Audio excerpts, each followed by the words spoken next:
Okay, good morning all of you once again. I hope all of you are doing great. So I think in the last session हमने chapter 1 का part A और B पूरा discuss किया था detail के अंदर. And I tell you what honestly, chapter 1 में सबसे डिफिकल्ट पार्ट जो है वो पार्ट बी ही है, from exam point of view also and from understanding point of view also. But I am sure by now you understand really well what is the meaning of the word risk, types of risk what we have. You remember I told you business risk and technology risk important है दोनों exam के लिए. Then what can be risk management strategies, what you can opt for, like you know, do you want to accept the risk, do you want to eliminate the risk, do you want to share the risk, or do you want to reduce the risk. उसके बाद हमने components of internal control as per AC 315 discuss किया था detail के अंदर. And then in the end we discuss what is enterprise risk management, ERM करके concept क्या रहता है, कैसे वो एक एक्सटेंशन है हमारे कोसो फ्रेमवर्क का, that is components of internal control का. यहां पर 5 पॉइंट्स थे, यहां पर 8 पॉइंट थे, बट टेक्निकली वो कंसेप्चुअली एकदम सेम था. अब हम जाएंगे पार्ट सी, डी और ई की तरफ in chapter number 1. And I tell you what honestly, from exam point of view part A and B ज्यादा इंपॉर्टेंट है. ऐसा क्यों? एंड सी डी ई के अंदर अगर एग्जाम में क्वेश्चन आया भी तो क्या पूछा जा सकता है. Will get started with that. Should we get started guys? Are you all ready? Great. So in your modules, come to page number 36, module 1, page number 36. Now what is part C? Part C will talk about risks and controls for specific business processes. क्योंकि ये chapter के अंदर हम लोग business processes के ऊपर ही discuss कर रहे हैं एंड यू नो उनको ही डिटेल में समझ रहे हैं. तो यहां पर आपने क्या किया, पहले बिजनेस प्रोसेस क्या होता है वो समझा, what is business process automation पहले वो समझा, उसके बाद में आपने रिस्क क्या होता है, कंट्रोल क्या होता है ये समझा. अब वो जो थर्ड पार्ट है वो आपके ए और बी का एक्चुअली में एक्सटेंशन है कि कैसे अलग अलग बिजनेस प्रोसेसेस के अंदर आप रिस्क और कंट्रोल को आइडेंटिफाई कर सकते हो. I tell you what honestly, this could have been a very very interesting area, but unfortunately मैं यू नो गलत तरीके से मत लेना, you know I don't want to criticise ICI और syllabus all the time, but I believe ये part ऐसा है जहां पर उन्होंने गलती कर दिया. वहां पर उन्होंने प्रोसेसेस तो लिखे पर उन्होंने कहीं से कॉपी पेस्ट कर दिया, rather than writing these processes and you no analysing them in detail. उन्होंने कॉपी पेस्ट सब के सब कर दिए बट डिस्कस डिटेल में एक को भी नहीं किया. And I tell you what, this is why I believe ये जो पार्ट सी है उसका रेलेवेंस पूरा खत्म हो जाता है, क्योंकि यहां पर सिर्फ और सिर्फ आपको यह समझना पड़ेगा कि दैट हाँ, जब आप एक बिजनेस प्रोसेस को इवैल्यूएट करने के पीछे जाते हो या आप उस बिजनेस प्रोसेस में रिस्क एंड कंट्रोल को समझने का ट्राई करते हो तो आपको पहले 3 वर्ड समझने चाहिए. There is something called as configuration, there is something called as masters and then there is something called as transaction. ये तीनों वर्ड का मतलब क्या होता है वो जरूर इंपॉर्टेंट है. बाकी जो बिजनेस प्रोसेसेस है मैं आपको क्लियरली बताऊंगा, वो एकदम बीकॉम जैसे लिखा हुआ है, मतलब बहुत ही कम यू नो अच्छा कंटेंट है यहाँ पे, इसीलिए बहुत सिंपल भी रहेगा एग्जाम पॉइंट ऑफ व्यू से एंड हार्डली यहां पर क्वेश्चन आता है. तो चलो स्टार्ट करते हैं एक ऐसे पार्ट से जहां पर क्वेश्चन आ सकता है. देखो क्या बोलता है ये बोलता है सर जहां जहां रिस्क होती है वहां कंट्रोल लगाना चाहिए. और सर कंट्रोल ना बहुत सारे टाइप के होते हैं, आपको मालूम रहेगा sir. It can be you know manual, automated, semi automated, या अगर आप यू नो ऑब्जेक्टिव्स के पॉइंट ऑफ व्यू से जाओगे तो preventive control, detective control, corrective control भी होता है. ये सब जो टाइप्स है ये हम चैप्टर 3 में वैसे भी पढ़ने वाले हैं, पर यहां पर एक इंटरेस्टिंग लाइन है उसको मार्क करके देखो. In a computer system controls can be checked. तो ये कंट्रोल्स को चेकिंग पॉइंट ऑफ व्यू से बता रहा है दैट एज अ ऑडिटर और एज अ एग्जामिनर जब आप कंपनी के इंटरनल कंट्रोल्स को चेक कर रहे हो which are embedded in their computer programs, तब आपने 3 चीजों को दिमाग में रखना चाहिए, configuration, master and transaction. If I tell you honestly, उन्होंने क्या किया, ये जो चीज थी ना जो हम डिस्कस करने वाले हैं ये एक्चुअली चैप्टर नंबर 2 से बिलोंग करती है. चैप्टर नंबर 2 क्या है? चैप्टर नंबर 2 आपको बताता है ERP कॉन्सेप्ट, मतलब integrated and non integrated systems. फिर जो इंटीग्रेटेड है उसका दूसरा नाम है ERP. समझ रहे हो मेरा बात तुम? ये ERP के पॉइंट ऑफ व्यू से लिखा हुआ है पूरा का पूरा कि भैया नॉर्मली अगर आप एक ERP को इवैल्यूएट कर रहे हो या एग्जामिन कर रहे हो तो आपको as a examiner, as a evaluator 3 चीजों को दिमाग में रखना पड़ेगा. वो पहला वर्ड है कॉन्फ़िगरेशन, दूसरा वर्ड है मास्टर एंड तीसरा वर्ड है ट्रांजैक्शन. एक बात सोचो, think about any organization across the world. I'm using the word across the world because it is going to remain almost consistent everywhere in the world because सब जगह पे ERP का establishment इसी तरीके से होता है. तो देखो फॉर एग्जांपल कोई एक कंपनी है, वो आज तक लेट्स से अपने बुक्स ऑफ अकाउंट्स एंड जो अकाउंटिंग है वो मैन्युअली करता था. अब वो चाहता है एक मतलब मैन्युअली मतलब हो सकता है परचेस के लिए उसके पास अलग से सिस्टम होगा. तो लेट्स से सिस्टम भी है ना, तो परचेस के लिए अलग है, सेल्स के लिए अलग है, यू नो MIS रिपोर्टिंग के लिए अलग है. एक कोई single you can say integrated system नहीं है। तो ईआरपी क्या होता है? ईआरपी बोलता है जो हमारे अलग अलग डिसेंट्रलाइज सिस्टम्स है उन सबको इंटीग्रेट करो, साथ में लेकर के आओ, एक सेंट्रल डेटाबेस बनाओ जो एक्चुअली में इन सब अलग अलग फंक्शंस को इंटीग्रेट करेगा, वो मेरे लिए ईआरपी कहलाता है। और in other words it is called as integrated system. हम इसको डिटेल में पढ़ने वाले हैं इन चैप्टर नंबर 2, आज ही डिस्कस करेंगे इन द नेक्स्ट सेशन, ठीक है। तो अभी के लिए ये बोलता है जब एक कंपनी अपने ऑर्गेनाइजेशन में एक ईआरपी को इंप्लीमेंट करना चाहता है तो उसमें 3 इंपॉर्टेंट स्टेजेस आते हैं। पहला स्टेज आप बोल सकते हो कॉन्फ़िगरेशन है। कॉन्फ़िगरेशन का मतलब क्या होता है? कॉन्फ़िगरेशन का मतलब होता है आप बेसिकली अपने ईआरपी की डिजाइन को बना रहे हो, मतलब आपका ओवरऑल ईआरपी किस तरीके से बनेगा, उसमें क्या क्या फंक्शनैलिटीज रहेंगे, क्या क्या इंपॉर्टेंट फीचर्स को आप इंटीग्रेट करना चाहते हो। तो this is basically designing the entire system. वो स्टेज कहलाता है कॉन्फ़िगरेशन स्टेज। तो देखो पहला स्टेज क्या बोलता है, configuration refers to the way a software system is setup, not it is functioning. वो सिस्टम सेटअप कैसे किया जा रहा है, उस सॉफ्टवेयर के अंदर क्या क्या फीचर्स दिए जा रहे हैं, क्या क्या फंक्शनैलिटीज दिए जा रहे हैं, वो सब कॉन्फ़िगरेशन में आता है। देखो जरा ध्यान से, it is a methodical process of defining options that are provided. Options मतलब क्या क्या फीचर्स रहने वाले हैं। देखो for example when a software is installed, values for various parameters should be setup. मतलब कॉन्फ़िगरेशन में आपको कुछ ऐसे पैरामीटर्स डालने पड़ेंगे कि भैया परचेज वाला फंक्शन रहेगा हमारे ईआरपी में, सेल्स फंक्शन रहेगा, इन्वेंट्री रहेगा, फाइनेंस रहेगा, यूजर एक्सेस। तो these are different different parameters जो आप एक सिस्टम को डिजाइन करते वक्त उसमें स्टैब्लिश करते हो, सेटअप करते हो। ये स्टेज कहलाता है configuration stage. Now I'll tell you what, as a evaluator मेरे हिसाब से जो कॉन्फ़िगरेशन स्टेज है ये आप बाद में इतना चेक नहीं कर पाओगे जितना इनिशियल स्टेज, जब एक सिस्टम को डिजाइन करके इंप्लीमेंट किया जा रहा है ना, तब एक्चुअली कॉन्फ़िगरेशन का टेस्टिंग हो सकता है। एंड नॉर्मली इंटरनल ऑडिटर्स हो गए या जो मैनेजमेंट के सेपरेट ऑडिटर्स हो गए, उनका काम रहता है कि ये कॉन्फ़िगरेशन को इवैल्यूएट करें। तो देखो सिंपल शब्दों के अंदर, configuration will define how software will function. क्या क्या उसमें ऑप्शंस आने वाले हैं, क्या क्या डिस्प्ले किया जाएगा। Rather I tell you what, पूरे जो बैकग्राउंड का मैपिंग है, मतलब फॉर एग्जांपल आज की तारीख में जब तुम एसएपी के अंदर when you enter a particular accounting entry, सीधा तुमको उसका इंपैक्ट फाइनेंशियल स्टेटमेंट में विजिबल आता है। मतलब इस अकाउंटिंग एंट्री का इंपैक्ट पीएनएल पे कितना है, बैलेंस शीट पे क्या है, तुमको इमीडिएटली रियल टाइम बेसिस पे दिखता है। क्यों? क्योंकि एट द बैकड्रॉप इन्होंने मैपिंग किया हुआ है कि जैसे आप एक एंट्री को पास करोगे, कुछ जनरल लेजर्स का कोड को आप सेलेक्ट करोगे, वो कोड ऑटोमेटिकली कनेक्टेड रहेगा प्रॉफिट एंड लॉस अकाउंट से, and that will be connected to your respective balance sheet also. तो ये जो मैपिंग होती है ये हमेशा कॉन्फ़िगरेशन स्टेज में होती है। देखो द मैपिंग ऑफ अकाउंट्स, कि कैसे front end transaction like purchase and sales आपके पूरे फाइनेंशियल स्टेटमेंट से कनेक्ट होने वाले हैं। आप कैसे अलग अलग कस्टमर से रिलेटेड डेटा एंटर करोगे, वेंडर डेटा एंटर करने वाले। तो बेसिकली हम डिफाइन कर रहे हैं कि हमें कस्टमर्स का अलग डेटा एंटर करना है, वेंडर्स का डेटा एंटर करना है, लेट्स से सप्लायर्स का डेटा एंटर करना है, एम्प्लॉयज का डेटा एंटर करना है। तो ये सब जो बेसिक कॉन्फ़िगरेशन है ये कहलाता है मेरा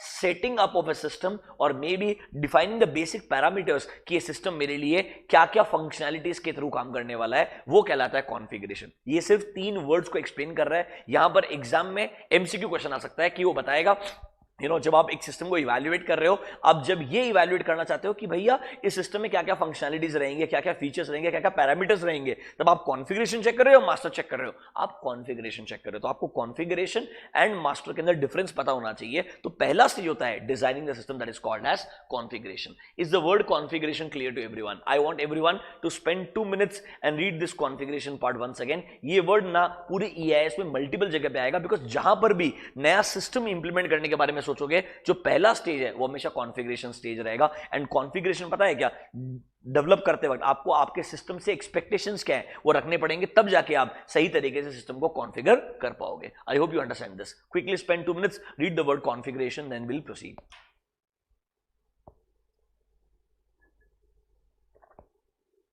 out of these 3, configuration, masters and transaction, मेरे हिसाब से कॉन्फ़िगरेशन पे जरूर एक 2 मार्क के लिए क्वेश्चन या एक एमसीक्यू बन सकता है, बिकॉज मास्टर डेटा के ऊपर मल्टीपल टाइम्स क्वेश्चन पूछा जा चुका है already.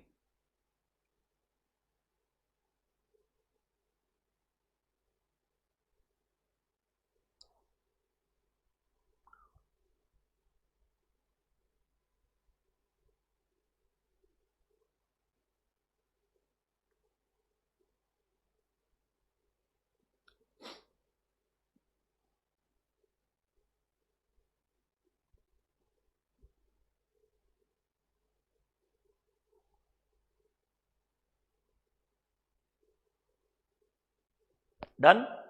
Let's go to the masters.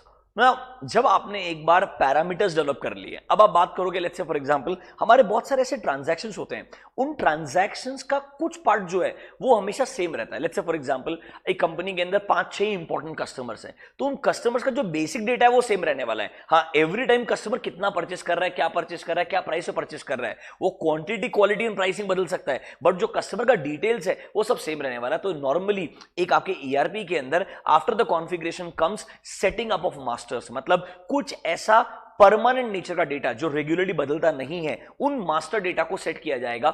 Ideally ऐसा नहीं है कि मास्टर डेटा कभी भी नहीं बदल सकता है, it can be change. For example suddenly नया कस्टमर अगर कंपनी के पास में आता है तो नया customer related master data enter करना ही पड़ेगा उस कस्टमर पर्सपेक्टिव से. यस, मास्टर्स के ओवरऑल पैरामीटर्स को भी बदल सकते हो आप इफ रिक्वायर्ड, पर हमेशा ऑथराइज इंसान को पावर रहेगा मास्टर्स को चेंज करने का. मास्टर्स नॉर्मली वो परमानेंट नेचर का डेटा होता है जो हर रोज बदलता नहीं है. देखो, it refers to the way various parameters are set up for all modules of a software. मतलब परचेज में कुछ मास्टर डेटा रहेगा, सेल्स में कुछ मास्टर डेटा रहेगा. एग्जांपल देखो जरा, यहां पे आओ.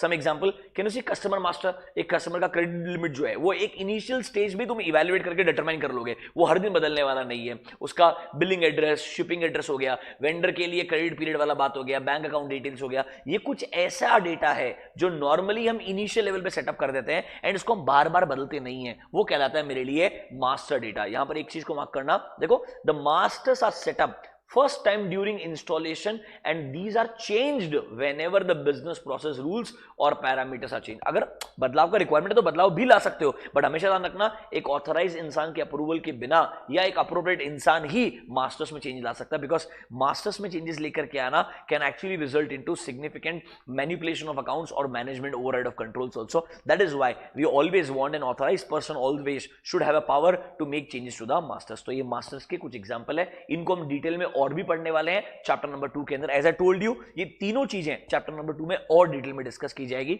यहां सिर्फ एक ओवरव्यू दिया है कि एक सिस्टम के अंदर कॉन्फ़िगरेशन क्या होता है, मास्टर क्या होता है, and then ultimately comes your transaction. For example आपने गुड्स परचेज किया तो वेंडर मास्टर के अंदर कुछ इंपॉर्टेंट डेटा रहेगा, वेंडर का नाम, वेंडर का कोड नंबर, उसका क्रेडिट पीरियड, बेसिक डिटेल्स रहेगी. बट आपने क्या परचेज किया इस बार, वो आपका जो परचेज इनवॉइस रहेगा उससे डिटेल आने वाला. So transactions are nothing but the actual transaction which you are going to enter using this master data. तो जब आप एंटर करोगे ट्रांजैक्शन को तो उस वेंडर का कोड को ड्रॉप डाउन से पिक कर लोगे, तो मास्टर डेटा फ्रीज हो जाता है सिस्टम के अंदर और ड्रॉप डाउन से आप सेलेक्ट करते हो. ट्रांजैक्शन रिलेटेड डेटा आपको एंटर करना पड़ता है कि आपने कितने अमाउंट का परचेस किया है, क्या एग्जैक्टली परचेस किया है, क्वांटिटी क्या है, वो सब आपको एंटर करना पड़ेगा. So these are nothing but my actual transactions. I am sure ये तीनों वर्ड्स आपको समझ में आए होंगे. ट्रांजैक्शंस पे कोई क्वेश्चन आने का चांस ही नहीं, बिकॉज ये बहुत सिंपल सी चीज होती है. देखो खुद ही बोल रहे हैं these are nothing but the actual transactions, खुद ही बोल रहे हैं ट्रांजैक्शन नहीं है. तो there is no other way to define this because it's such simple and generic word. हाँ, मास्टर डेटा रिलेटेड क्या क्वेश्चन आ सकता है मैं आपको एक्सप्लेन करूंगा चैप्टर नंबर 2 के अंदर. यहां पर आपको कॉन्फ़िगरेशन मास्टर के अंदर डिफरेंस पता होना चाहिए. अभी गुड, क्विकली स्पेंड 2 मिनट्स, खत्म करो इसको. इस पार्ट के अंदर यही सबसे इंपॉर्टेंट है. हाँ, हम कुछ प्रोसेसेस को डिस्कस करेंगे डिटेल में भी, बट अभी के लिए इन तीनों चीजों को एक बार वापस से पढ़ लो बेटा. If you are comfortable we will proceed. इस चैप्टर में मैं आपको बता रहा हूं ए और बी ही सबसे ट्रिकी है, उसमें बी सबसे ज्यादा ट्रिकी है, ए भी आसान है. ये सी डी और ई में कुछ ज्यादा ट्रिकी नहीं है, बहुत आसान चीजें हैं.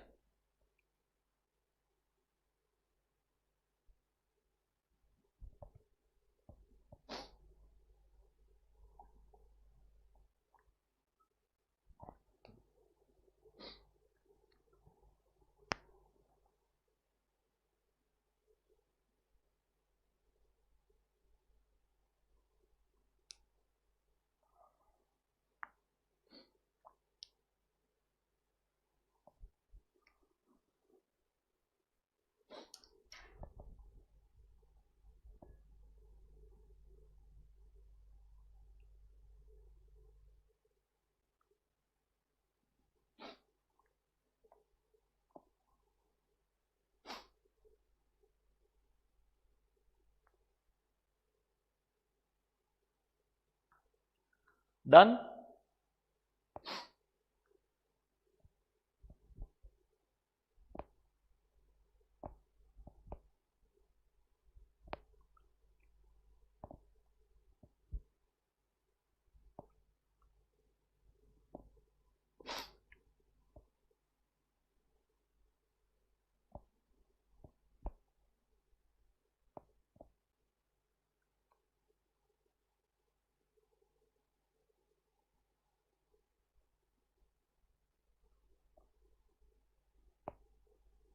चलो आगे बढ़ते हैं। नाउ अब इन्होंने इस पार्ट के अंदर ना कुछ एग्जांपल्स दिए। परचेस प्रोसेस हो गया, सेल्स प्रोसेस हो गया, इन्वेंटरी प्रोसेस हो गया, वो प्रोसेस लिखा है। And I tell you what, वो प्रोसेस भी बहुत अच्छे से नहीं लिखा है क्योंकि उनको लगता है वो प्रोसेस कहीं ना कहीं और लिखा हुआ है। चैप्टर नंबर 2 के अंदर जब हम अलग अलग मॉड्यूल्स पढ़ेंगे तो वहां परचेस प्रोसेस के भी अलग अलग पार्ट्स हो गए, सेल्स प्रोसेस के भी अलग अलग पार्ट्स हो गए, सब आने वाला डिटेल में। And rather I tell you what, now almost 1 month before the examination I am sure by now costing के अंदर, ऑडिट में आपने ये रेस्पेक्टिव प्रोसेसेस को कहीं ना कहीं डिस्कस कर ही लिया होगा। यहां पर आपको क्या चीज दिमाग में रखनी है, देखो इन्होंने 5-6 प्रोसेस लिख के दिए हैं। परचेज हो गया, सेल्स हो गया, इन्वेंट्री हो गया, एचआर हो गया, एक फिर लास्ट में जनरल लेजर वाला पार्ट हो गया। मैं आपको ऑनेस्टली बताऊं तो मेरे को जिस तरीके से उन्होंने रिस्क एंड कंट्रोल्स लिखे हैं फॉर मास्टर एंड ट्रांजैक्शंस, मेरे को लगता नहीं है कि वो इतने इंपॉर्टेंट है एग्जाम पॉइंट ऑफ व्यू से। एक ही बार, if I am not wrong, सिर्फ एक ही बार, मई 19 में नहीं आया कुछ भी इसके ऊपर क्वेश्चन, नवंबर 19 में कोई भी क्वेश्चन नहीं आया इसके ऊपर। If I am not wrong, या तो मई 18 या नवंबर 18, दोनों में से एक ही बार एक 4 मार्क के लिए उन्होंने शायद इन्वेंट्री पे क्वेश्चन पूछा था कि भैया इन्वेंट्री प्रोसेस के अंदर क्या क्या रिस्क और क्या क्या कंट्रोल्स होने चाहिए। अब मैं आपको बात कहूं क्या, मैं हर प्रोसेस में क्या रिस्क होगी यह आइडेंटिफाई करना बहुत आसान है। I tell you what, and rather उनका जो आंसर है वो देख के तो इतना जेनरिक लगता है कि तू अगर कुछ भी लिख के आएगा तो भी तेरा आंसर मैच हो जाएगा। Let me give an example. चलो एक एग्जांपल लेते हैं। Let's talk about procurement to pay. Can I say it is nothing but my purchase process, it is nothing but my purchase process. अब ये बोल रहा है परचेस प्रोसेस में जो मास्टर डेटा है उसके अंदर क्या गलत हो सकता है, रिस्क मतलब what can possibly go wrong, and वो ना हो इसके लिए तुम कंट्रोल क्या लगाओगे। देखो अनफॉर्चुनेटली तुम कोई भी रिस्क पढ़ के देखो, तुमको समझ में आएगा बाजू में जो कंट्रोल है वो तो यूजलेस लिखा है, मतलब एकदम यूजलेस है। देख फॉर एग्जांपल, सर हो सकता है जो हमारा सप्लायर का मास्टर डेटा है, जो मास्टर फाइल है, उसके अंदर कोई अनऑथराइज इंसान चेंजेस कर देगा, मतलब इंसान भी नहीं बोला है, अनऑथराइज चेंजेस आ जाएंगे। समझ रहे हो मेरा बात। कंट्रोल क्या है, only valid changes should be made. The control is so useless. अगर तेरे को रिस्क भी तूने लिखा ना, कंट्रोल में लिखने का ऐसा हो सकता है, ऐसा नहीं होना चाहिए, ऐसा हो सकता है, ऐसा नहीं होना चाहिए। That's how stupid the risk control is. That is why I believe there is no point wasting time on these risk controls. Yes you can do one thing. मैं आपको अभी 2-3 सैंपल के बेसिस पे, एक परचेज हो गया, inventory हो गया, मैं डिस्कस कर लूंगा आपसे, बट बाकी मैं आपको एक रिक्वेस्ट करूंगा, आप ये रिस्क कंट्रोल्स को सबसे आखिरी दिन, जिस दिन आप एग्जाम में जाने वाले हो, आज आपका एग्जाम का दिन है, उस दिन सुबह आपने एक आधा घंटा निकालना है। आधे घंटे के अंदर जो जो चीज मैं मार्क कराऊंगा, ये जो रिस्क कंट्रोल वाली पार्ट है, ये आपने एक बार रीड कर लेना है। I tell you why.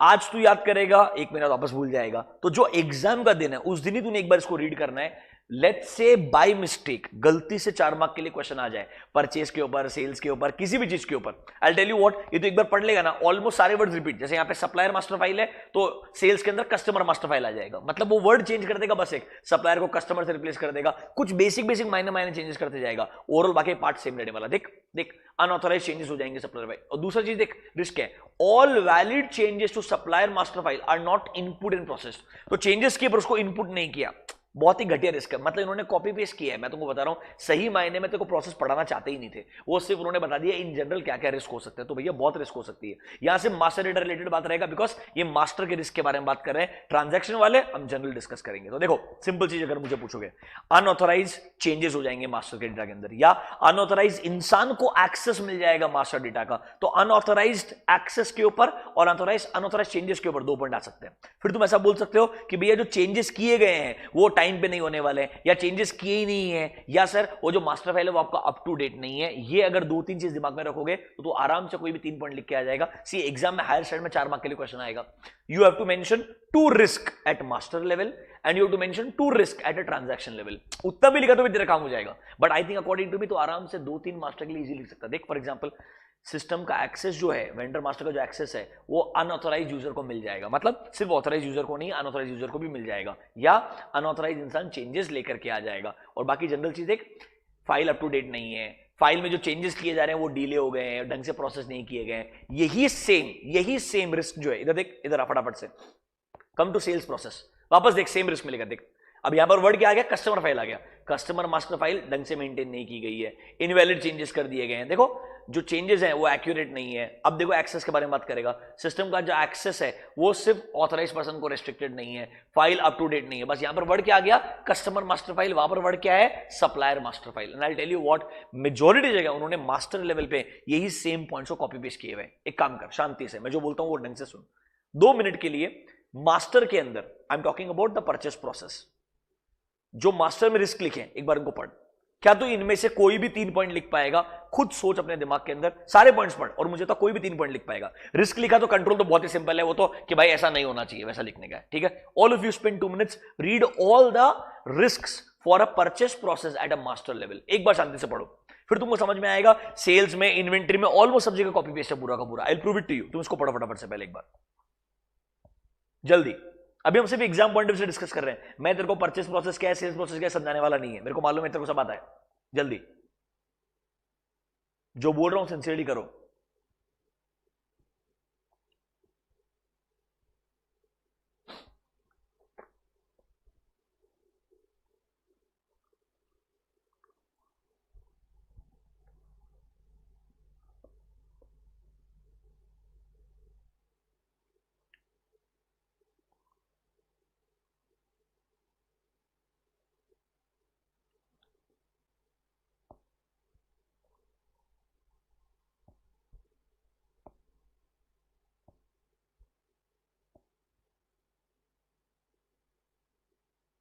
पढ़ा क्या?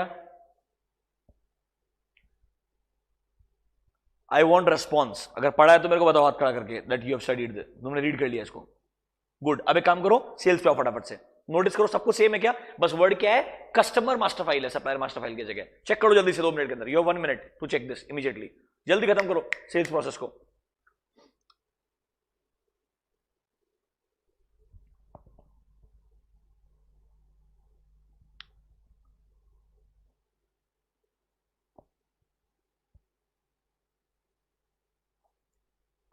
डन।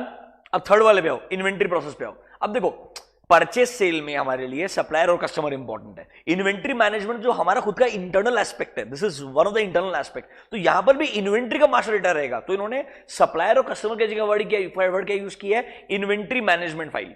अब देखो मास्टर फाइल ही है, पॉइंट सारे के सारे सेम है, बस यहां वर्ड क्या आ गया? Inventory management file, inventory management master file, inventory management master file. Notice करो वापस सेम पॉइंट है पूरे के पूरे। तो बेसिकली देखो वर्ड याद रहने चाहिए। एक जगह वर्ड क्या है? सप्लायर है, दूसरी जगह कस्टमर है, तीसरा इन्वेंट्री मैनेजमेंट मास्टर फाइल है। सब मास्टर फाइल ही चल रहे हैं। जल्दी पढ़ ले फटाफट, 1 मिनट के अंदर चेक कर ले। घटिया तरीका मेरे को मालूम है, मेरे को ऐसा प्रोसेस पढ़ाने का मन ही नहीं करता, बट क्या करूं? गलती से अगर क्वेश्चन आ गया 4 मार्क, तू रोने वाला मेरे को पता है एग्जाम के अंदर। मैं चाहता हूं बस तू रोए नहीं और एक घटिया क्वेश्चन को अच्छे से आंसर कर पाए। That is my objective. जल्दी।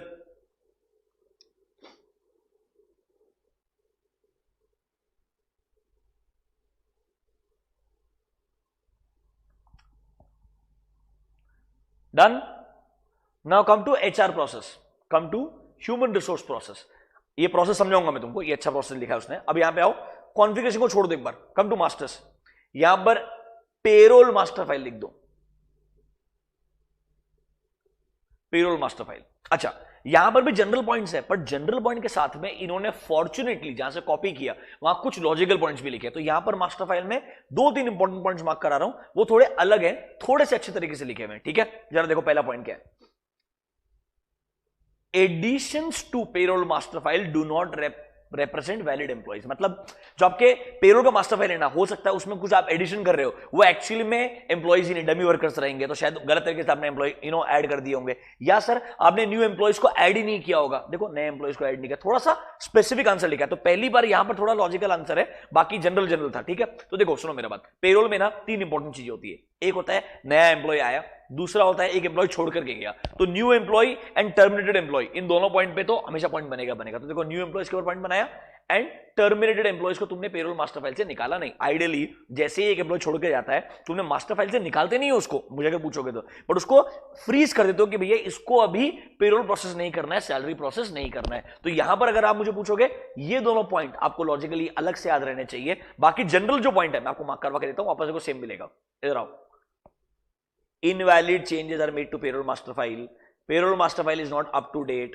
System access दे दिया है अनऑथराइज इंसान को। आपके वो जनरल पॉइंट चलते रहेंगे, वो मैं बोल रहा हूं कॉपी पेस्ट है पूरे के पूरे, क्योंकि यार इन्होंने एक कंपनी के प्रोसेसेस को कंट्रोल सी कंट्रोल वी कर दिया है, और rather than talking specifically about a process, they just did control C control V. Do you get my point? हाँ, तुम एडिशनल 2-3 आइडेंटिफाई करके नए पॉइंट लिख सकते हो। तो मुझे बताओ, अब तो एचआर के अंदर जो मास्टर रिलेटेड है, तुम मास्टर के अंदर ही 5 पॉइंट लिख देगा। Do you agree with me और नॉट?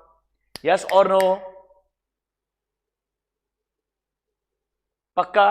मेरे को कोई खुशी नहीं मिल रही ऐसे पढ़ा के, मैं तुमको बोल रहा हूं, बट मैं तुमको बता रहा हूं अभी एग्जाम के 1 महीने पहले और कोई तरीका नहीं है। अभी हमें अप्रोच करना है कि भाई इधर क्वेश्चन आ गया तो मेरे को आंसर कैसे लिखने का है। I tell you what, in real life as a teacher given an option I will not talk like this at all, I will just talk about the process, but that will not help you to write the answer. You will have to write the same answer, unfortunately. That is why my approach is changing. I hope you understand.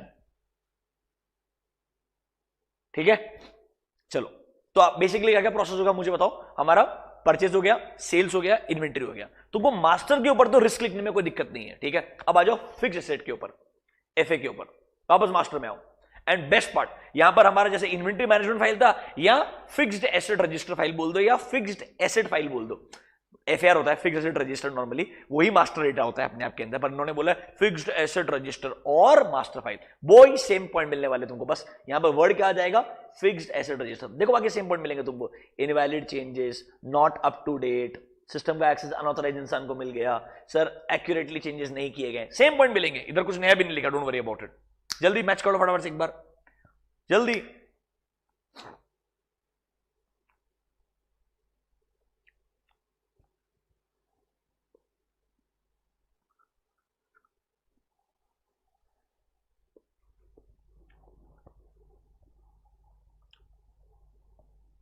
Done.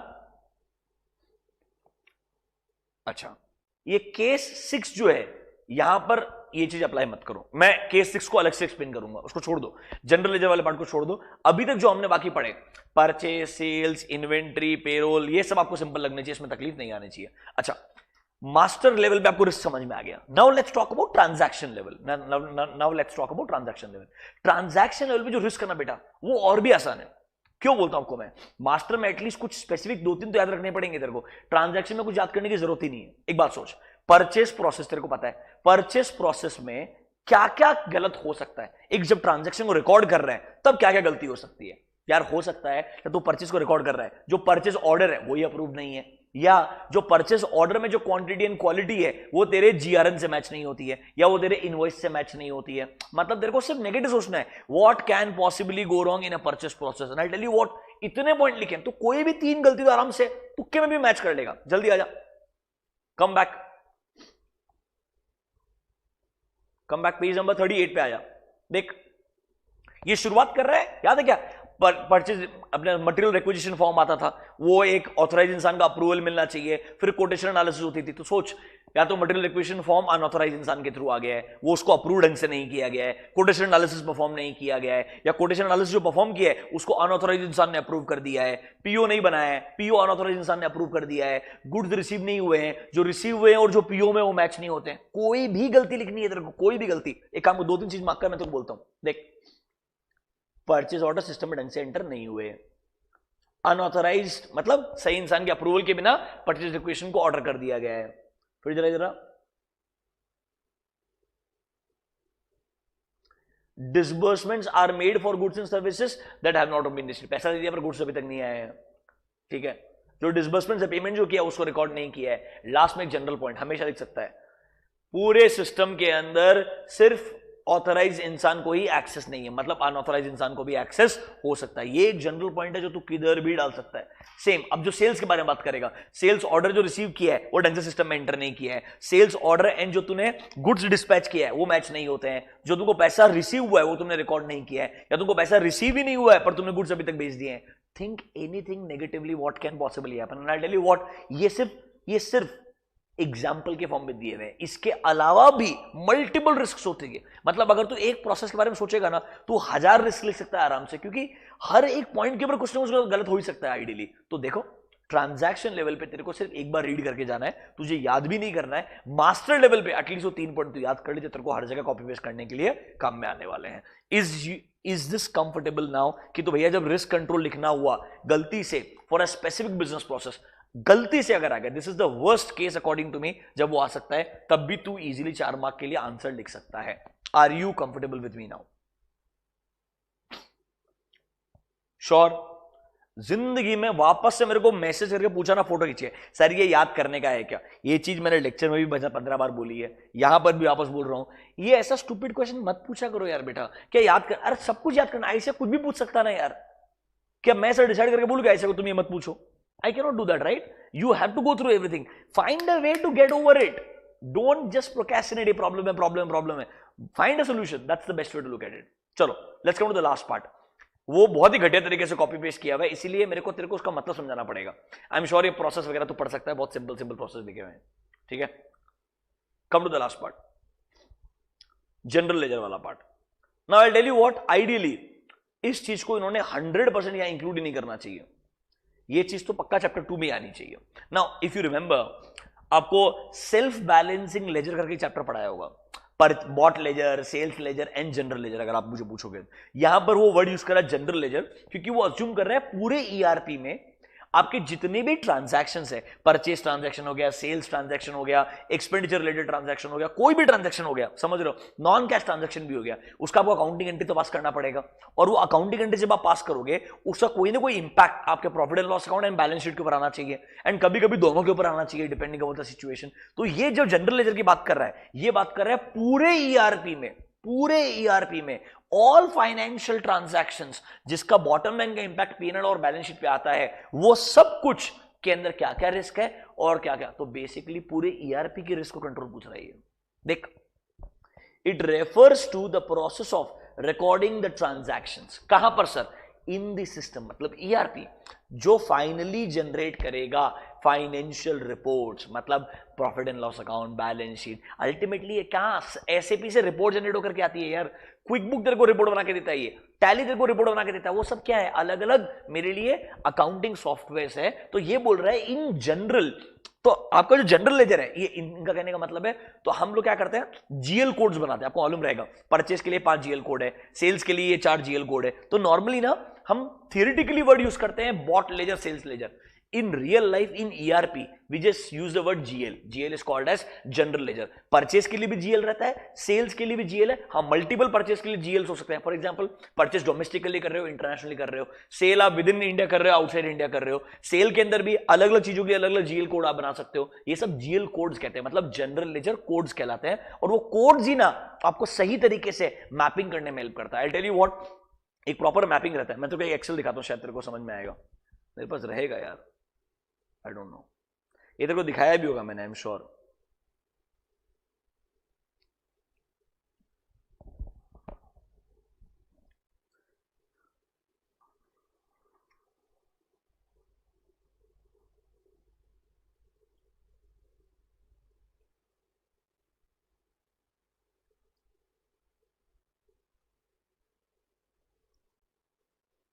देखो,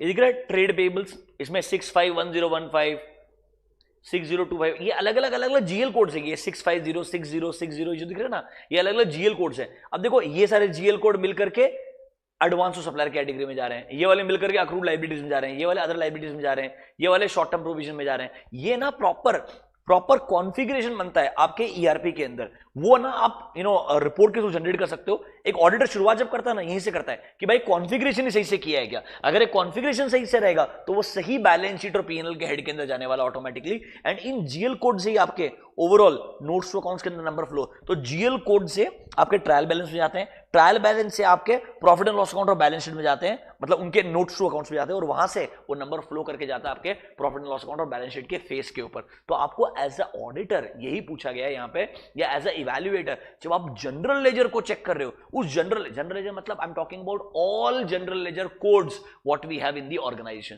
तो एक बात सोचो ना यार, ये तो वापस जनरल वही बात आ गया.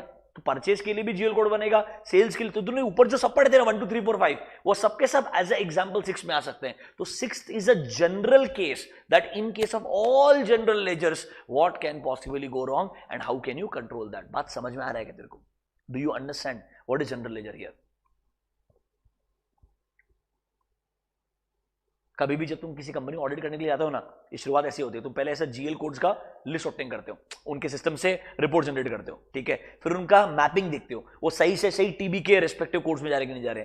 वहां से फिर तुम देखते हो वो सर क्लब करके प्रॉपर नोट्स टू अकाउंट में जा रहे कि नहीं जा रहे. वहां से तुम देखते हो कि बैलेंस शीट और पीएनएल के फेस में जा रहे कि नहीं जा रहे. ये तुम्हारा ओवरऑल फर्स्ट स्टेप होता है before you actually examine the financial statements. You understand the configuration of financial statement कि सिस्टम के अंदर ये मैपिंग सही है या नहीं है. बात समझा क्या? अब जरा आओ, यहां पे। हाँ, तो देखो यहां क्या बोलते हैं, the typical steps in a general ledger is obviously पहले फाइनेंशियल ट्रांजैक्शन का एंटर करना। अब देखो एंटर कोई और करेगा, रिव्यू कोई और करेगा, तो सर देखो रिव्यू करने वाला बंदा अलग रहेगा, फाइनल अप्रूवल करने वाला बंदा और रहेगा, तो इसको पोस्ट करके टीबी को हिट करने वाला बंदा अलग रहेगा, एंड फाइनेंशियल रिपोर्ट्स को जनरेट करने वाला बंदा अलग रहेगा। तो ये सारे स्टेप्स इन्वॉल्व है। तो अनफॉर्चुनेटली इन्होंने जो रिस्क कंट्रोल लिख के दिए ना, मेरे हिसाब से वो काफी अधूरे हैं। मतलब इनसे बेसिकली आप यहां जो रिस्क कंट्रोल बोल रहे हो, पूरे ईआरपी में what can possibly go wrong, वही जनरल पॉइंट्स वापस आ जाएंगे सारे के सारे। देखो पहले एक सेकंड, ज्यादा फाइल्स ओपन हो गया।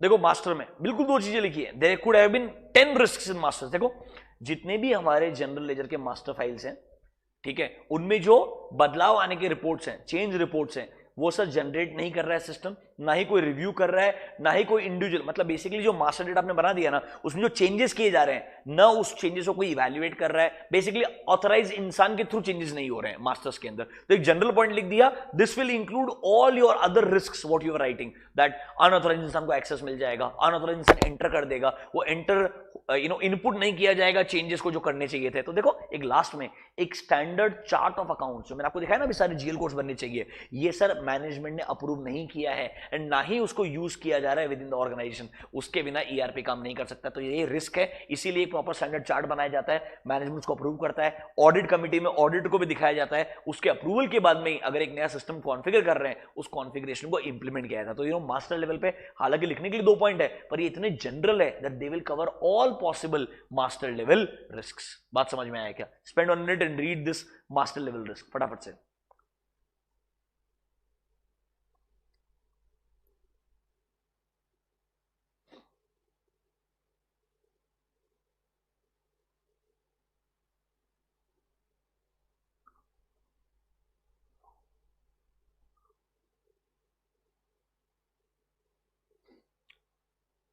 डन। अब आते हैं ट्रांजैक्शन के ऊपर। नाउ बहुत सिंपल है, सोचो ना, कोई भी ट्रांजैक्शन जो ऐसे भी में एंटर होता है, थिंक अबाउट एनी ट्रांजैक्शन, आपको रिस्क समझ में आ जाएगा। मुझे बताओ सबसे बड़ा रिस्क है, तुमको एंटर करने का ट्रांजैक्शन ट्राई कर रहे हो एंड डेबिट एंड क्रेडिट का अमाउंट इक्वल नहीं है, तो ऑब्वियसली वो सिस्टम ने एक्सेप्ट नहीं करना चाहिए। या out of balance entries pass कर रहे हो, let's say for example cash के अंदर बैलेंस 40,000 है, आप पेमेंट कर रहे हो 80,000 का, एंट्री पास कर रहे हो, तो ideally out of balance entry हो गया। तो ऐसे out of balance entries pass किए जा सकते हैं अगर सिस्टम उसको रेस्ट्रिक्ट नहीं करता है तो। फिर देखो जो आपके profit and loss account and balance sheet, profit and loss account and balance sheet का जो इंटर रिलेशनशिप है वो ढंग से नहीं किया गया है, रिकंसिलेशन नहीं हो रहा है, सस्पेंस अकाउंट में एंट्रीज जा रही है। तो देखो नंबर 1, जनरल लेजर के जो बैलेंसेस हैं उनको रिकंसाइल नहीं किया जा रहा है सब लेजर से, एंड ना ही उनके एक्यूरेसी को कोई अप्रूव कर रहा है, ना ही उन्हें कोई सुपरवाइजर चेक कर रहा है। या सर जो हमारे बैलेंस शीट इनकम स्टेटमेंट के जो अकाउंट्स है जो ऑटोमेटिकली रिकंसाइल होने चाहिए, ना उन्हें कोई रिकंसाइल कर रहा है, ना उनको इवैल्यूएट कर रहा है। फिर देखो यहां पर आओ, entries booked in the close process are not complete and accurate. मतलब जो हमारा क्लोजिंग एंट्रीज होती है ना, मतलब finally all transaction of the current year are over, finally closing entries जो प्रोविजन एंट्रीज वगैरह पास करने के बाद में आप फाइनल प्रॉफिटेबिलिटी का अमाउंट आएगा, बैलेंस शीट को हिट करेगा और बैलेंस शीट टैली करेगा। लाइक समटाइम्स टीबी टैली नहीं होता है, नॉर्मली ईआरपी में ऐसा नहीं होना चाहिए, but in ERP some out of book entries can be there because of which a TB may not tally. So that is why ये सब रिस्क हो सकती है, हमें इंश्योर करना है कि ये रिस्क नहीं होनी चाहिए। तो एज ऑडिटर तुम इवैल्यूएट करोगे कि इन रिस्क के लिए प्रॉपर कंट्रोल है क्या। देखो ऐसा हो सकता है, तो देखो एंट्रीज बुक्ड जो है कंप्लीट एंड एक्यूरेट कर देती है। तो I am just trying to say उन्होंने बहुत जेनरिक तरीके से लिख दिया है, ये जनरल लेवल के साथ में जस्टिस नहीं किया बिकॉज यहां पर बहुत कंटेंट आ सकता है। हाँ इन्होंने कॉन्फ़िगरेशन लेवल पे बहुत सारी चीजें लिखी है जो बहुत अच्छी है। देखो पहला पॉइंट क्या है, अनऑथराइज जनरल एंट्रीज कोई पास कर देगा तो हमको अलाउ नहीं करना चाहिए, तो कॉन्फ़िगरेशन से बनाना पड़ेगा कि ऑथराइज इंसान ही एंट्री पास कर सकता है, उसके बिना। तो एसएपी में जब तुम एंटर करते हो ना, तो पहले तुमको यूजर आईडी पासवर्ड डालना पड़ता है, वरना तुमको एसएपी के अंदर ही एक्सेस नहीं मिलता है, ठीक है। फिर एसएपी के अंदर भी हर दिन रेगुलरली रिपोर्ट जनरेट होनी चाहिए, एक्सेप्शन रिपोर्ट्स, उन रिपोर्ट्स को इवैल्यूएट करने के लिए बंदा होना चाहिए। जितनी भी आउट ऑफ बैलेंस एंट्रीज है उनको प्रोहिबिट कर दो, वो ट्रांसफर मतलब ट्रांजेक्शन करने ही मत दो। फिर देखो सर जहां पर आपको लगता है वेरिएंस रिपोर्ट्स है, मतलब जो एक्चुअल डेटा आना चाहिए था और जो एक्चुअल डेटा नहीं आया है वो जो एरर्स हैं या एक्सेप्शन रिपोर्ट्स हैं वो जनरेट होकर के आपके सुपरवाइजर के पास जानी चाहिए। तो I am just trying to say at a configuration level जब आप ये सब चीजों को इनबिल्ड कर दोगे तो शायद कंपैरेटिवली आपके ईआरपी में एरर्स होने के चांसेस कम रहेंगे। इन सब का आपको बहुत बेटर अंडरस्टैंडिंग आएगा चैप्टर नंबर 2 के बाद में, बिकॉज यहां पर master data, non master data क्या होता है, इंटीग्रेशन कैसा होता है, अलग अलग ईआरपी मॉड्यूल्स क्या होते हैं, वो सब हम डिस्कस करने वाले हैं। एंड यू विल रियलाइज कि आपको एक बार पढ़ने के बाद में एटलीस्ट कोई भी 3-4 पॉइंट लिखना मुश्किल नहीं होगा। तो सबसे जो टफ हो सकता है मेरे हिसाब से वो हो सकता है आपके लिए जनरल लेजर वाला पार्ट। इसके अलावा जो बाकी पार्ट्स हैं वो मेरे हिसाब से एकदम केक वॉक है। तो आखिरी दिन मैं एक बार आपसे रिक्वेस्ट करूंगा at least 4 risk at configuration level only in case of general ledger आपने पढ़ने चाहिए। बाकी सारे सिर्फ मास्टर के जनरल पढ़ लिए तब भी काम हो जाएगा आपका। अभी गुड गाइस, बाकी इस पे इतना टाइम डिवोट करना मत। द रीजन बीइंग मैंने इसको क्यों रिवीजन में कवर किया, बिकॉज मुझे मालूम है तुम में से मेजॉरिटी लोग इसको छोड़ने वाले हैं, which is absolutely fine, because I believe this is not really a concept also that should be asked in the examination. It's a copy paste in the form of a case study and module में भी ना as a example से include किया गया है for your reference purposes. तो part A, B and C खत्म हो चुका है। Let's move on to part number D. आगे बढ़े।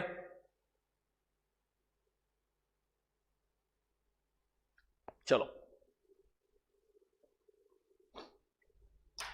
ये तुमको सेल्फ बैलेंसिंग लेजर फाउंडेशन में पढ़ा है कि इंटर में पढ़ा है?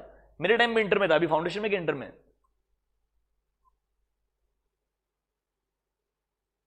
पढ़ा है कि नहीं पढ़ा है तुमको? पढ़ा है ना? है ही नहीं तुमको सेल्फ बैलेंसिंग लेजर? ऐसा नहीं होना चाहिए रे। इंटर में कहीं तो है 100%। पक्का रे?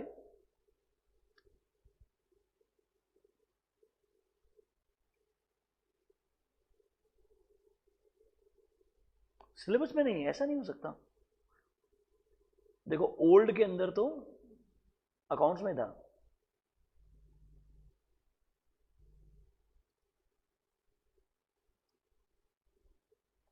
ये देखो chapter number 8 self balancing ledger, old syllabus में तो था, न्यू सिलेबस है फाउंडेशन में शायद मेरे हिसाब से। New scheme foundation accounts,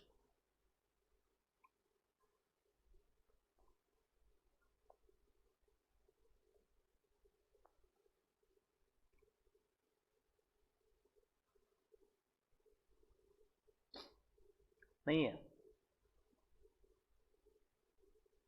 okay ठीक है, ऐसे भी कोई बहुत ग्रेट चैप्टर नहीं है एनीवेज, तुमने कुछ मिस कर दिया तो कोई दिक्कत नहीं है।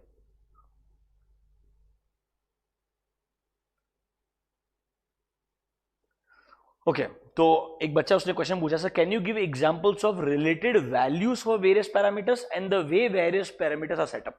फॉर एग्जांपल ईआरपी में मेरे को परचेज के लिए एक मॉड्यूल चाहिए, सेल्स के लिए मॉड्यूल चाहिए, एचआर के लिए पेरोल वाला पार्ट के लिए मॉड्यूल चाहिए, एफए के लिए मॉड्यूल चाहिए। ये हो गया कॉन्फ़िगरेशन वाला part. That means what all I want to be included in a system, this is configuration.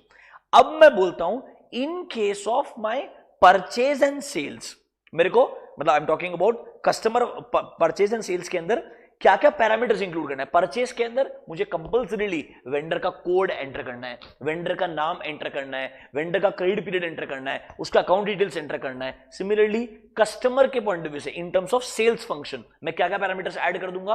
Customer के पॉइंट ऑफ व्यू से कस्टमर का कस्टमर कोड, कस्टमर का नाम, कस्टमर का billing address, shipping address, credit credit limit कितना है उसका, ये मेरे इंडिविजुअल पैरामीटर्स जो मास्टर्स के फॉर्म में एक सिस्टम में इंक्लूड कर रहा हूं। तो देखो पहले क्या क्या पैरामीटर सेटअप करूं, मतलब purchase sales that is configuration, इनके अंदर क्या क्या master data that is my inputs for those parameters. बात समझ में आएगा बेटा?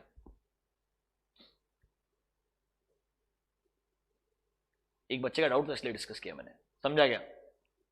चलो let's go to part D, regulatory and compliance requirement. आ जाओ जरा, बहुत सिंपल है, तो मैंने तुमको इतनी बार पढ़ाया ना, इतनी बार पढ़ाया, मेरे को लगता है यार टाइम लगेगा यहाँ पे। आ जाओ देखो बेटा, यहां पर वो बात करेगा that in terms of regulatory requirement related to internal controls क्या क्या इंपॉर्टेंट चीजें तुमको दिमाग में आनी चाहिए। तो आप सबको मालूम है when it comes to internal financial controls we should remember section 134 and 143। 134 is from the company's management perspective and 143 is from the statutory auditor's perspective. 143 में आप सबको मालूम है 143 subsection 3 clause number I, auditor is expected to give his opinion or express his opinion on the adequacy and operating effectiveness of internal financial controls which are relevant for financial reporting. ये चीज मैंने आपको बहुत बार पढ़ा है. तो sir there is a guidance note on audit of internal financial controls. उस guidance note में clearly clarify किया है that 134 के अंदर, that is board of directors report के अंदर clearly ऐसा बोला है that आपको एक डायरेक्टर्स रेस्पॉन्सिबिलिटी स्टेटमेंट इंक्लूड करना पड़ता है. You all know 134 subsection 5 where DRS के अंदर आईएफसी रिलेटेड दो चीजें आती है. याद है क्या आप लोगों को? ये बहुत बार पढ़ा है मैंने यार. आई थिंक मैंने इतनी बार पढ़ा है और वो टीसीएस का रिपोर्ट निकाल करके मतलब सबको आना चाहिए. Raise your hands if you remember 134. Useless fellows. पक्का नहीं बोर हो जाएगा सेम चीज रिपीट कर करके.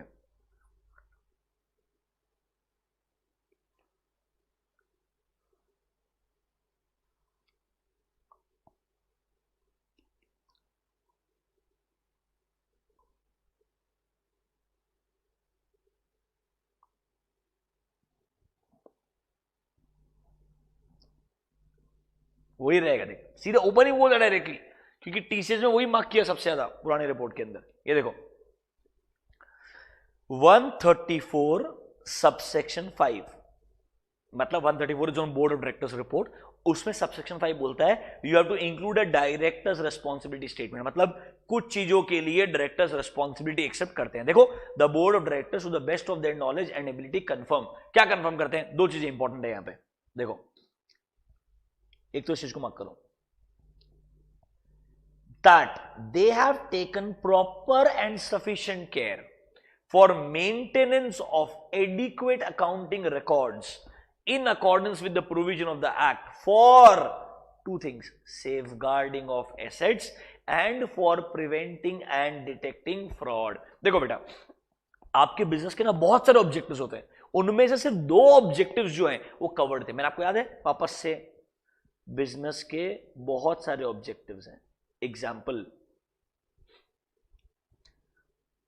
ऑपरेशंस जो हैं वो इफेक्टिवली एंड एफिशिएंटली कंडक्ट होनी चाहिए.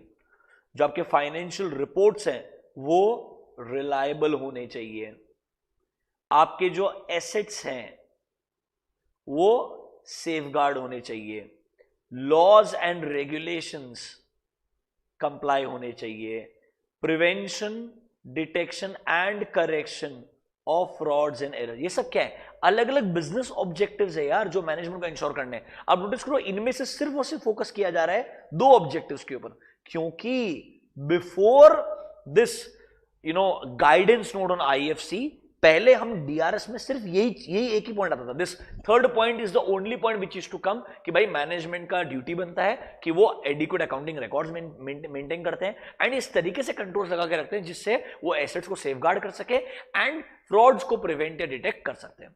फिर बाद में रूल नंबर 8 आया जिसने बोला एक एडिशनल चीज इंक्लूड करना शुरू करो. क्या? That they have laid down. This is the additional point. तो आइडियली बताया गया ये पॉइंट इतना डिटेल में है, इस पॉइंट के बाद में अगर आप मुझे पूछोगे इसकी कोई जरूरत नहीं है. बिकॉज पढ़ो they have laid down internal financial controls जो कंपनी ने फॉलो करने चाहिए and such controls are adequate and operative and internal financial controls will include all these objectives obviously. But उन्होंने क्या बोला? अभी तक लोगों को आईएफसीज के बारे में डिटेल में समझ नहीं है, इसीलिए हम चाहते हैं ये पॉइंट तो एज इट इज कंटिन्यू होता रहे. इसके अलावा ये एडिशनल पॉइंट को इंक्लूड किया जाए. ये रिस्पॉन्सिबिलिटी है कंपनी के मैनेजमेंट का.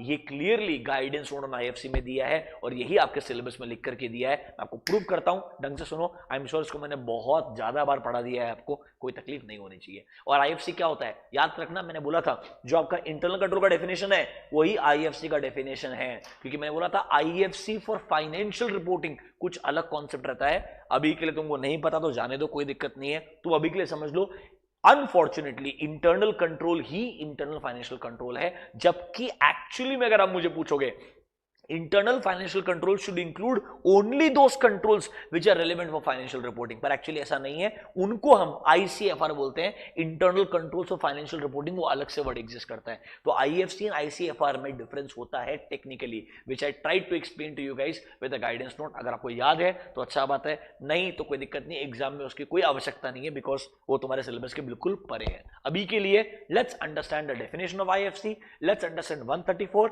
And 143 subsection 3 clause number I. पढ़े क्या? अरे पढ़ेगा भाई, आजा.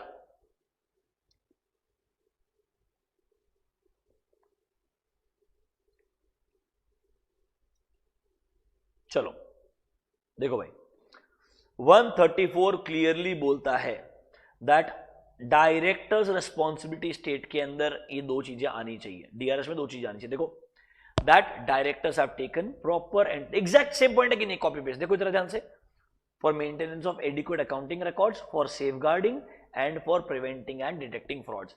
हाँ, ये पहले से ही आता था, even in the old act ये पॉइंट एग्जिस्ट करता था. नए एक्ट में इसके साथ में इसको इंक्लूड करने के लिए बोला, this is additional, that directors in case of a listed company as well as other companies, I told you the applicability of IFCs nowadays are applicable for even bigger entities, have laid down IFCs to be followed by the company and such IFCs are adequate and operating effectively. ये दोनों चीजें आएगी, सिर्फ ये नहीं आएगा, दोनों के दोनों आने चाहिए. अब देखो, what do you mean by the internal financial control? Same definition, वही same objective. Sir, IFCs are those processes or policies and procedures which are adopted by the company for ensuring, देखो same objective है, orderly and efficient conduct of business. These 2 points are connected.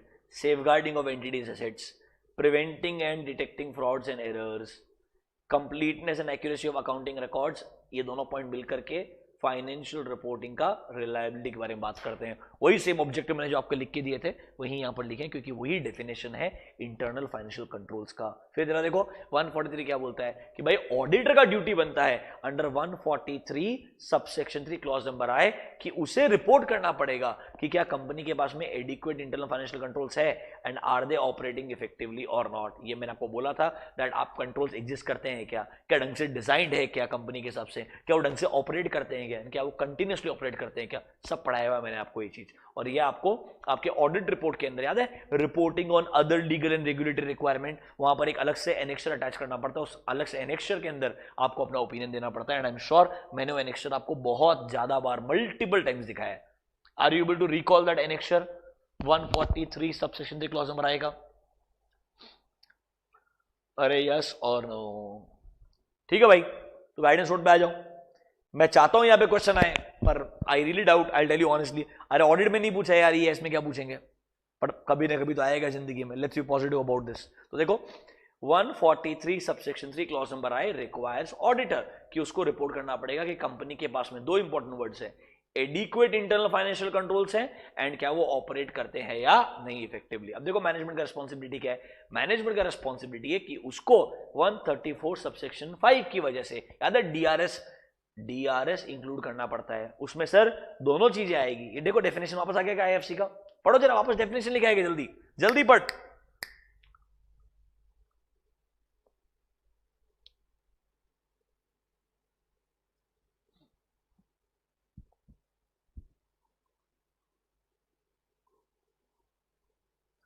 Yes और no?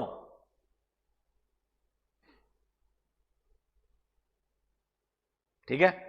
अब ये क्या rule number 8 क्या बोलता है? Rule number 8 ये बोलता है कि आज तक आप सिर्फ मतलब 1956 तक आप सिर्फ यही पॉइंट इंक्लूड करते थे. अब आपको ये भी इंक्लूड करना पड़ेगा, मतलब एक ब्रॉडर वर्ड यूज करना पड़ेगा. हाँ, डायरेक्टर्स एक्सेप्ट कर रहे हैं कि उन्होंने अच्छे इंटरनल फाइनेंशियल कंट्रोल्स को लेट डाउन किया है एंड वो ढंग से ऑपरेट कर रहे हैं. देखो रूल नंबर 8 चाहता है बोर्ड ऑफ डायरेक्टर्स रिपोर्ट करें कि वो क्या उन्होंने in respect of adequacy of IFCs properly maintain किया या नहीं किया. देखो ये लाइन कि भैया सिर्फ ये लाइन आने की वजह से ये खत्म हो जाएगा, ऐसा नहीं है. As I told you, both will be together, मतलब this will be in addition to this, मतलब ये लाइन ऐसे ही आते रहेगी. आप कोई भी कंपनी का DRS निकाल लेना, ये ऐसे ही मिलेगा और ये पॉइंट भी ऐसे ही मिलेगा. देखो आखिरी पॉइंट ये बोलता है, the inclusion of this matter that company ने आईएफसीज मेंटेन किए हैं, relating to IFCs is in addition to the requirement कि that they have taken proper care and sufficient blah blah blah blah blah, same point. तो basically ये point के साथ साथ में एडिशनली ये आईएफसी वाला पॉइंट इंक्लूड करना है। ये rule number 8 and guidance note clarify कर देता, ताकि कोई अगर एमसीक्यू आया तो पता है क्या अच्छा एमसीक्यू, वो बोलेगा आफ्टर कंपनीज एक्ट 2013, क्या आपको जो पुराना वाला पॉइंट है ना that they have taken proper and sufficient care, ये इंक्लूड करने की जरूरत नहीं है डीआरएस के अंदर, ये एमसीक्यू में आ सकता है। अरे भाई ऐसा नहीं है, दोनों इंक्लूड करना पड़ेगा, because rule 8 along with the guidance note on IFCs clearly चाहता है दैट मैनेजमेंट का ड्यूटी बनता है वो दोनों पॉइंट को रखना चाहिए। ठीक है क्या भाई?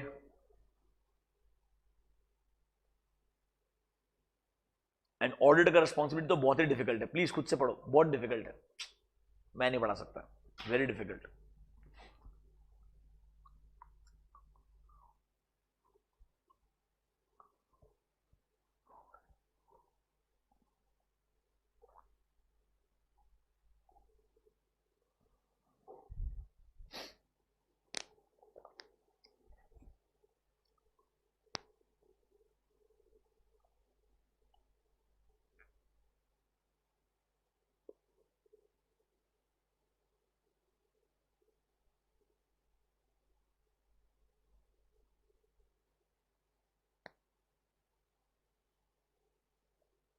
डन।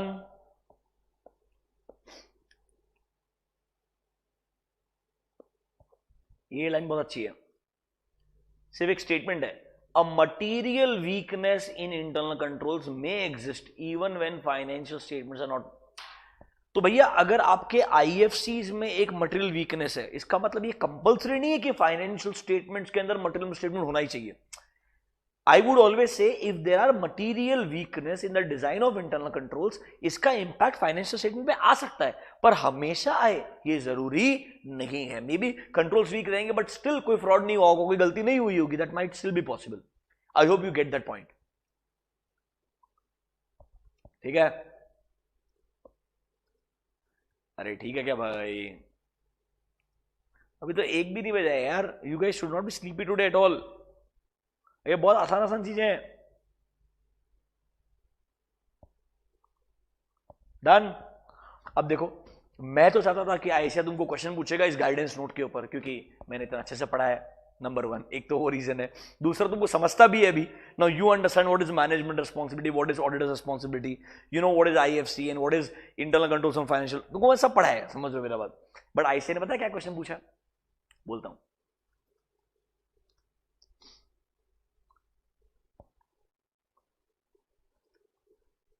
आई थिंक May 19 का पेपर है ये।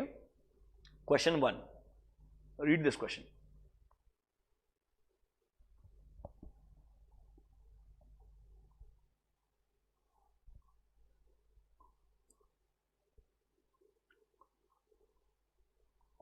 कंपल्सरी क्वेश्चन है।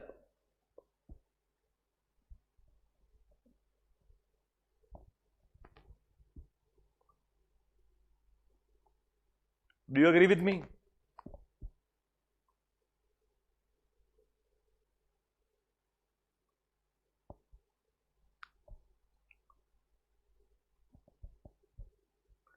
अब देखो, जहां इतना डिटेल में इतना अच्छा लिखा हुआ है, ऐसे बोला ये तो सब पढ़ेंगे, समझ रहे हो? ये पूछे क्या फायदा, इससे तो कंसेप्ट टेस्ट हो जाएगा बच्चे का, समझ रहे हो? Let's ask a very difficult question जो कोई नहीं पढ़ेगा। इस सब के नीचे छोटा सा एक पॉइंट है, and I tell you what, ये क्वेश्चन नहीं है यार, कंट्रोल। मेरे को जब भी ऐसी चीजें पढ़ानी पड़ती है ना बहुत गुस्सा आता है, बट कोई ऑप्शन नहीं है। मेरे को बताओ कॉर्पोरेट गवर्नेंस क्या होता है? I have told you multiple times that in companies under Companies Act or banking companies, insurance companies, I'm talking about the corporate world, right? Governance structure का मतलब होता है बहुत सारे लॉज एंड रेगुलेशंस के थ्रू राइट्स एंड ड्यूटीज को establish करना, मतलब for example we have different set of board of directors, हर अलग अलग कैटेगरी के डायरेक्टर का अलग अलग रोल्स एंड रिस्पॉन्सिबिलिटीज बनाते हो ताकि वो लोग रेस्पॉन्सिबली स्टेक होल्डर्स के लिए काम कर सकते हैं. And you know that major non compliances नहीं होना in terms of SEBI rules, in terms of LODR, in terms of companies act, ये रिप्रेजेंट करता है कि एक कंपनी का कॉर्पोरेट गवर्नेंस अच्छा है. तो कहना है इसे कॉर्पोरेट गवर्नेंस इनडायरेक्टली एक ऐसा रिलेशनशिप बना रहा है किसके बीच में, stakeholders and the people who are running the company, उनके बीच में, कि भैया the people who are running the company have to ensure that stakeholders को ट्रांसपेरेंटली सारा इंफॉर्मेशन मिलना चाहिए, उनके जितने भी प्रॉब्लम्स है उनको रिजॉल्व करना चाहिए, एंड मोस्ट इंपॉर्टेंटली उस बिजनेस को एथिकल तरीके से रन करना चाहिए. ये मतलब है कॉर्पोरेट गवर्नेंस का. इस पे क्वेश्चन अननेसेसरीली ऐसा बना के क्या मिलेगा, पढ़ो मेरे साथ में. देखो, corporate governance is a framework. Obviously framework मतलब एक पूरा स्ट्रक्चर है जिसमें बहुत सारे रूल्स एंड रेगुलेशंस. अरे हाँ यार, कंपनीज एक्ट के रूल्स है, सेबी के रूल्स है, हर रेगुलेटर के रूल्स रहते हैं यार, जिसमें क्या होने वाला. देखो खुद ये पूरा स्टेटमेंट जो है ना, वही तेरे क्वेश्चन में, by which board of directors ensure करते हैं. क्या इंश्योर करते हैं? Accountability. That means those people who are responsible, क्या उन्होंने अकाउंटेबिलिटी एक्सेप्ट करते हुए उन रिस्पॉन्सिबिलिटीज को फुलफिल किया है क्या.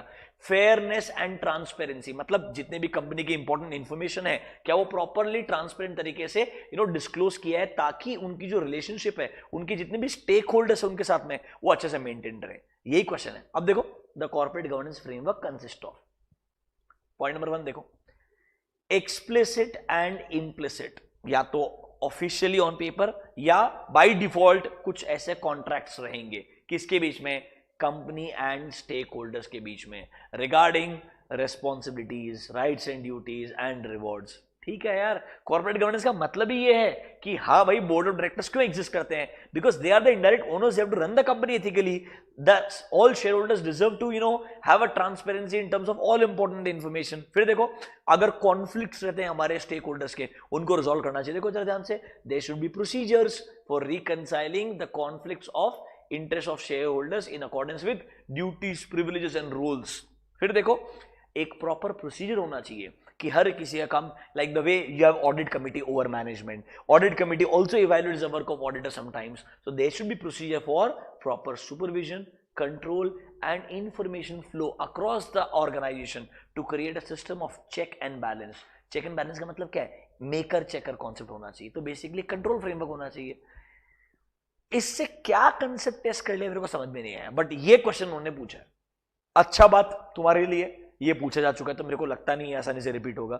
But if they would have asked a guidance note on IFC which makes so much sense today यार, I don't know sometimes how stupidly they think to ask these questions, but unfortunately that's how it is. It's a compulsory question. Don't be sad, be happy that we are identifying all such stupid questions also. You can read them once, and unfortunately this is the category of question. तुमको ये language याद करके जाना पड़ेगा और ऐसा लिखना पड़ेगा, क्योंकि उन्होंने कॉपी पेस्ट किया है और वो चाहते हैं तुम भी इसे कॉपी पेस्ट करके आओ. बट एक इस क्वेश्चन की वजह से अपना मूड खराब नहीं करने का. Do you get my point? क्योंकि अगले क्वेश्चन जो है वो बहुत ही यूजलेस है, एक ही डिफिकल्ट था. Are you with me guys? तो अच्छा बात है, मेरे हिसाब से अब गाइडेंस नोट में क्वेश्चन आ सकता है, बिकॉज कॉर्पोरेट गवर्नेंस तो पूछ के उनका काम खत्म हो चुका है. Are we good?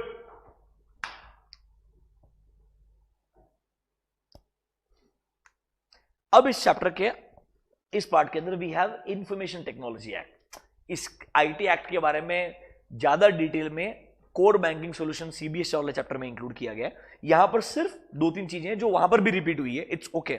हम 2-3 चीजों को पढ़ लेते हैं, आपको समझ में आ जाएगा. देखो, इंफॉर्मेशन टेक्नोलॉजी एक्ट 2000 के अंदर आया, उसको 2008 के अंदर अमेंड किया गया. And looking at the extent of cyber crimes across the world, I think the entire world at an international level needs such laws and regulations जो ensure कर सकते हैं कि भैया अगर किसी साथ में कुछ गलत हो रहा है तो उसे penalize किया जाए, punish किया जाए. Do you get my point? तो cyber laws को बनाया गया, and obviously थोड़ा सा उन्होंने जितने भी हमारे ई-कॉमर्स के ट्रांजैक्शंस है, जो हमारे ईमेल कन्फर्मेशंस है, उनको officially on paper lawfully confirm किया दैट हाँ ये सब चीजें अब लॉफुली एक्नॉलेज की जाएगी in the court of law. तो देखो, the act, information technology act, provide a legal infrastructure for all e commerce in India. Obviously इसको अमेंडमेंट मेजर 2008 के अंदर लाया गया। बेसिकली ये चाहता है लीगल सैंसिटी लाया जाए ताकि से electronic records and other activities को आप इलेक्ट्रॉनिकली कंटिन्यू कर सकते हो और उनको लॉ के लैंग्वेज में ऑफिशियल माना जाएगा। एडवांटेजेस क्या होने वाले हैं सर इसके? देखो, डिजिटल सिग्नेचर्स को एक्सेप्ट किया जाएगा, समझ रहे हो, कंपनीज इलेक्ट्रॉनिकली बिजनेसेस कर सकती है, लीगल इंफ्रास्ट्रक्चर रन कर सकती है, गवर्नमेंट ने e governance related notifications issue कर सकता है, जो लोग गलती कर रहे हैं उनको पेनलाइज किया जा सकता है, एंड आइडियली हम धीरे धीरे कंप्यूटर रिलेटेड ऑफेंसेस को डिफाइन, तो इन्होंने आइडियली पहले बोला what is the role of information technology act. IT act का रेलेवेंस था कि भैया जितना भी आपका इंफॉर्मेशन टेक्नोलॉजी रिलेटेड जितने भी ट्रांजैक्शंस हो रहे हैं या जो ई कॉमर्स ट्रांजैक्शंस हो रहे हैं उनको लीगलाइज किया जाए, उससे रिलेटेड आपके ईमेल्स को लीगली माना जाएगा कि हाँ चलो वो एक एविडेंस है in the court of law को आप यूज कर सकते हो। तो ये लीगैलिटी के परव्यू में लाने के लिए आईटी एक्ट लाया गया। अब देखो ये बोलेगा कंप्यूटर रिलेटेड अलग अलग ऑफेंसेस क्या हो सकते हैं, बहुत जनरल लिखा हुआ है, तो आप सबको मालूम है there are a lot of people who harass each other through public profiles on social networking websites, like लोग एक दूसरे को, आई थिंक मेरे को इसके बारे में बात करने का जरूरत ही नहीं है। Looking at the current situation, I am sure all of you are aware of this, that hacking of email accounts, hacking of Facebook profiles, posting pornography sites and all, this is very very common.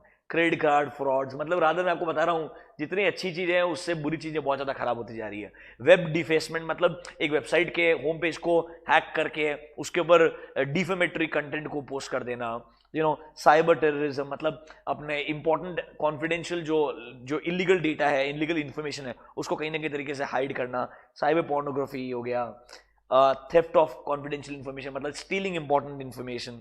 So this all is part of my computer related offences. फिर do you know that every website nowadays needs to have a detailed disclosed privacy policy, ताकि एक criminal and civil liability enforce किया जा सकता है कि that एक company proper privacy policy maintain करता है, उसको एक्सप्लेन करता है, ये प्रॉपरली आज की तारीख में हर वेबसाइट के ऊपर एग्जिस्ट करना चाहिए। एक एग्जांपल बना के दिया है प्राइवेसी पॉलिसी का, क्या इन्फॉर्मेशन हम कलेक्ट करते हैं, उसको किस पर्पस के लिए यूज करते हैं, आपको उनको पूरा एग्जाम्पल के थ्रू एक्सप्लेन करना पड़ता है। मेजोरिटी बड़े वेबसाइट्स के ऊपर प्राइवेसी पॉलिसी डिफाइन करना कंपल्सरी है।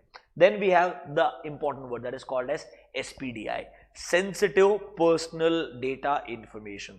It is applicable to all corporates, individuals के लिए भी applicable है, पार्टनरशिप फर्म्स के लिए applicable है, सब लोगों के लिए भी। That अगर आप किसी भी वेबसाइट के ऊपर किसी भी आपके यूजर से sensitive personal data obtain कर रहे हो, that will include the passwords, the financial information of individual, the physical, psychological and mental health condition of an individual, the sexual orientation of a person, the medical records, उसका history, biometric, ये सब कुछ मेरे sensitive personal data information SPDI के अंदर आता है। दो इंपॉर्टेंट चीजें हैं, आपको कंसेंट लेना पड़ेगा to collect this information and आपको कंसेंट ये भी लेना पड़ेगा टू डिस्क्लोज दिस इंफॉर्मेशन। अगर आप इसको डिस्क्लोज करने भी वाले हो तो किसको डिस्क्लोज करने वाले हो, कैसे डिस्क्लोज करने वाले हो, उसका यूज किस पर्पस के लिए आएगा, ये दोनों चीजों का कंसेंट लेना जरूरी है। आपको मालूम रहेगा when you download any mobile application, before accessing any data on your mobile device, आपको पूछता है do you want to allow them और नॉट। अलाउ डोंट अलाउ दोनों ऑप्शन आता है। पहले एक जमाने में नहीं आया करता था, बाय डिफॉल्ट आपके फोन के सारे डेटा का एक्सेस उनको मिल जाता था। देन इवेंचुअली इंटरनेशनल कोर्ट्स के अंदर केसेस फाइल किए गए एंड धीरे धीरे SPDI वर्ड को इंडियन इंफॉर्मेशन टेक्नोलॉजी एक्ट में भी इंक्लूड किया। तो SPDI includes all important personal sensitive information about an individual जो आप एक वेबसाइट के ऊपर प्रोवाइड करते हो। It can include your name, age, mental health condition, your sexual orientation, your medical history, your even your financial history, ये सब कुछ आपके SPDI में आता है। आइडियली कंपल्सरीली पहले उन्हें कंसेंट लेना पड़ता है as a company that they can collect this information from you and then उसको किसको डिस्क्लोज करने वाले, कैसे डिस्क्लोज करने वाले, उसके लिए भी उन्हें कंसेंट देना पड़ेगा। अनफॉर्चुनेटली लोगों को इसके बारे में बहुत कम नॉलेज है, सब अलाउ करते रहते हैं by default and some people are even misusing it because people don't know how to go ahead and file a case regarding the same. I think this awareness is going to take a lot of time but yes, consent is required to collect and consent is required to disclose. तो आपको फिर भी इन सब में से at least sensitive personal data information क्या वो आना चाहिए। ये सेम चीज बेटा कोर बैंकिंग सोल्यूशन के लास्ट में भी इंक्लूड की गई है और बेटर तरीके से इंक्लूड की गई है। तो अगर आप लास्ट में आओगे at the core banking solution आखिरी के अंदर मॉड्यूल नंबर 2 में SPDI, sensitive personal data information, this includes all this and ideally banks के लिए बहुत इंपॉर्टेंट है बिकॉज उनके पास में सेंसिटिव पर्सनल डेटा इन्फॉर्मेशन बहुत ज्यादा होता है अपने सारे कस्टमर्स का. And same way they need to have proper privacy policy in place. और हर बैंक के वेबसाइट पे, इंश्योरेंस कंपनी के वेबसाइट के ऊपर प्राइवेसी पॉलिसी के पूरे गाइडलाइंस दिए हुए रहेंगे. एंड ये सब ना आइडियली इंफॉर्मेशन टेक्नोलॉजी एक्ट के परव्यू के अंदर आते हैं. तो आइडियली अगर आप मुझे पूछोगे, आपके रेगुलेटरी वाले पार्ट के अंदर मेरे को लगता है एसपीडीआई फिर भी आपको आना चाहिए. That can still be a question.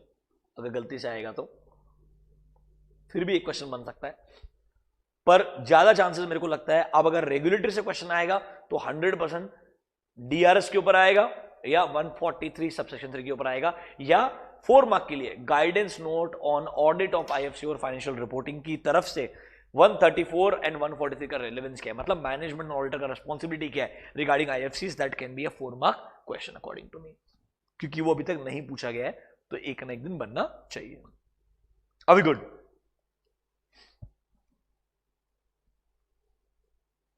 समझा क्या? Last part of the chapter खत्म होने वाला फाइनली. वो लास्ट पार्ट तो मेरे को लगता है उसका रेलेवेंस 2 अटेम्प्ट से तो मेरे को लग रहा है खत्म होते शुरू हो चुका है. नाउ फ्लोचार्ट्स के ऊपर बहुत कॉमन क्वेश्चंस आया करते थे, आप सबको मैंने फ्लोचार्ट्स का बहुत प्रैक्टिस भी करवाया. Unfortunately now they started asking the benefits of flowcharts. हो गया डेटा फ्लो डायग्राम का कॉन्सेप्ट क्या होता है, तो थियोरेटिकल क्वेश्चन पूछने शुरू कर दिए. तो सर आपके दिमाग में एक क्वेश्चन आएगा, सर शुड वी प्रैक्टिस फ्लोचार्ट्स और not? I would still say इस अटेम्प्ट के लिए प्रैक्टिस करके जाओ. मेरे को अभी भी लगता है एटलीस्ट 2-3 फ्लोचार्ट के अच्छे वाले जो क्वेश्चन है मैं मार्क करवा देता हूं. मॉड्यूल में भी दिए हैं आपको और मैंने उसके अलावा भी कुछ क्वेश्चंस आपसे शेयर किए थे क्लास के अंदर, but still I would recommend ये 2 क्वेश्चंस एक बार प्रैक्टिस करके जाना. Come to page number 66. A bank has 500 employees, ये वाला question. And 64 example number 2 e commerce website का डिस्काउंट का जो कॉन्सेप्ट था, कैलकुलेशन ऑफ पेमेंट. ये दोनों क्वेश्चंस को प्रैक्टिस करके जाना एक बार. ये दोनों ही कॉमन क्वेश्चंस है और क्योंकि रिवाइज सिलेबस में उन्होंने आने के बाद में एक ही बार फ्लोचार्ट में क्वेश्चन पूछा है, तो मेरे को लगता है इन दोनों को एक बार आप देख के जाओगे जो अपन एग्जांपल्स मॉड्यूल्स में एंड क्लास में डिस्कस किए थे. तो गलती से अगर फ्लोचार्ट पे क्वेश्चन आ गया, सी आई टेल यू व्हाई मेरे को ऐसा लग रहा है फ्लोचार्ट पे क्वेश्चन पूछना बंद इसलिए कर दिया बिकॉज चैप्टर 1 में देखो, पहले ना ओल्ड सिलेबस में फ्लोचार्ट अपने आप में एक चैप्टर था, तो उस चैप्टर का खुद का वेटेज 7-8 मार्क्स का था. अब फ्लोचार्ट एक छोटा सा यूनिट है इन चैप्टर 1 और पूरे चैप्टर 1 का जो वेटेज है वो 7 से 8 मार्क है. टेक्निकली 10 मार्क है. 2-3 मार्क अगर मैं एमसीक्यू निकाल दूं, if I remove, see I am assuming 3 5 15, that means 3 marks का MCQ ideally should come from every chapter. So if I remove that, 7 mark के अंदर सिर्फ एक ही क्वेश्चन पूछा जाए फ्लोचार्ट का, वो बहुत प्रैक्टिकली मुश्किल है. इसीलिए थोड़ा रेलेवेंस कम हो गया है एग्जाम पॉइंट ऑफ व्यू से. बट 6 मार्क के लिए फ्लोचार्ट का क्वेश्चन अभी भी मुझे लगता है एक आध अटेम्प्ट के अंदर आ सकता है. लास्ट 2 अटेम्प्ट से नहीं पूछा जा रहा है. दिस इज एब्सोल्युटली राइट, मैं मना नहीं करूंगा. हाँ, अब मेरे को लगता है और कुछ क्वेश्चन भी नहीं आ सकता है. द रीजन बीइंग, एक ही क्वेश्चन बनता था थियोरेटिकली, वो था बेनिफिट्स ऑफ फ्लोचार्ट, जो ऑलरेडी पूछा जा चुका है. बट फिर भी चलो, come to page number 62. Advantages और benefits of flowcharts. They have already asked this. I think November 19 या मई 19 में आया था एक क्वेश्चन 6 मार्क के लिए. सर फ्लोचार्ट का बेनिफिट क्या है? अगर आप मुझे पूछोगे फ्लोचार्ट का ऑब्जेक्टिव क्या है यार, कि बहुत ही कॉम्प्लिकेटेड जो पूरा डिटेल्ड प्रोसेस है ना, उसको बहुत सिंपल तरीके से समराइज कर सकते हो. तो डॉक्यूमेंटेशन करना बहुत इजी हो जाएगा. फ्लोचार्ट के थ्रू रिलेशनशिप्स कम्युनिकेट करना इजी हो जाएगा. फ्लोचार्ट के थ्रू प्रोसेस को समझना एंड किस पर्टिकुलर डिपार्टमेंट में किस इंसान का क्या रोल है, ये रिलेशनशिप को स्टैब्लिश करना बहुत इजी हो जाएगा.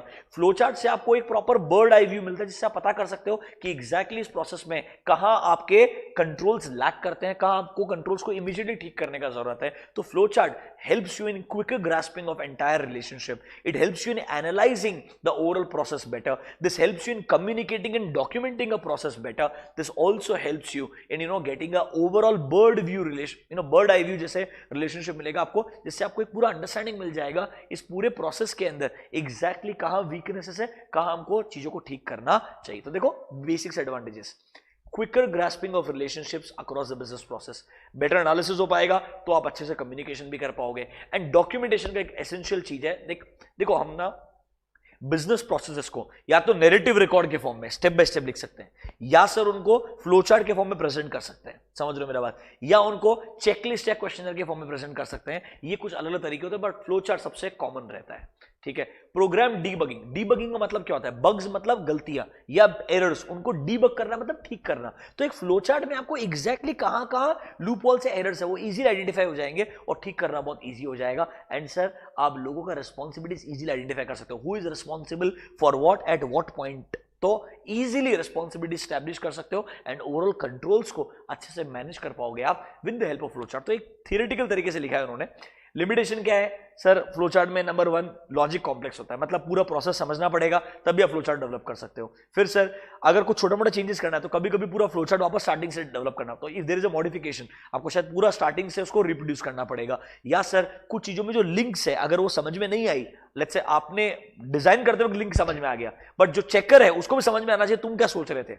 एंड स्टैंडर्डाइजेशन करना काफी मुश्किल होता है फ्लो चार्ट के अंदर, बिकॉज आसान से फ्लो चार्ट नहीं होते, हर प्रोसेस अलग रहेगा, हर प्रोसेस कॉम्प्लिकेटेड रहेगा। एंड जो बॉक्सेस वगैरह है ना वो भी स्टैंडर्डाइज नहीं होते, जो हमने डिसीजन बॉक्स वगैरह देखे हैं, डायमंड बटन वगैरह देखा है, वो सब भी सेम नहीं रहता है। हर लोग अलग अलग तरीके से अपने बॉक्सेस को चूज करते हैं to depict a particular flow chart and it's fine because flow chart का ऑब्जेक्टिव है पूरा फ्लो ऑफ इंफॉर्मेशन दिखाना इन अ प्रोसेस। तो यस, एडवांटेजेस एंड लिमिटेशंस एक बार रीड कर सकते हो, पर मेरे को तुम्हारे अटेम्प्ट के लिए बहुत इंपॉर्टेंट नहीं लगते बिकॉज इस पे ऑलरेडी क्वेश्चन आ चुका है अकॉर्डिंग टू मी। ठीक है, let's go to the last part, data flow diagram, DFD क्या होता है।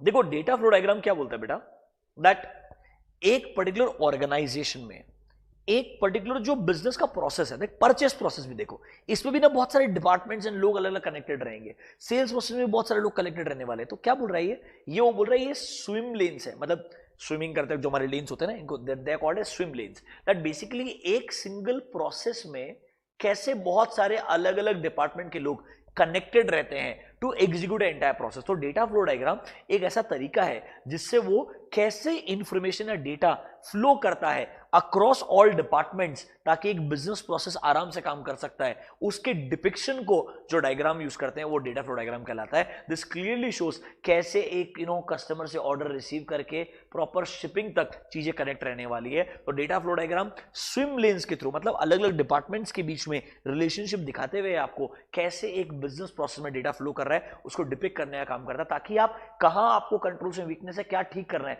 तो data flow diagram is like an alternative solution for a flow chart according to me, and it's a better flow better solution because जितना complicated हमारे अलग अलग departments होते जाएंगे फ्लो चार्ट इतना ईजी नहीं बनेगा बनाना। डेटा फ्लो डायग्राम ज्यादा बेटर तरीके से डिपिक्ट कर पाएगा किस डिपार्टमेंट का क्या रोल है, वो क्या रोल कौन प्ले कर रहा है एंड एग्जैक्टली वहां पे लूप होल्स एग्जिस्ट करते हैं या नहीं करते हैं। तो आप एक काम कर सकते हो, एग्जाम पॉइंट ऑफ व्यू से आई डोंट थिंक कि वो आपको कस्टमर ऑर्डर फुलफिलमेंट का पूरा डायग्राम बना के दे, ये नहीं आ सकता है। वो डायग्राम को एमसीक्यू में दे सकता है और पूछ सकता है इस डिपार्टमेंट का रोल क्या है यहां पर। तो आपने ideally order to cash is nothing but your sales process एक बार पढ़ लेना चाहिए डायग्राम।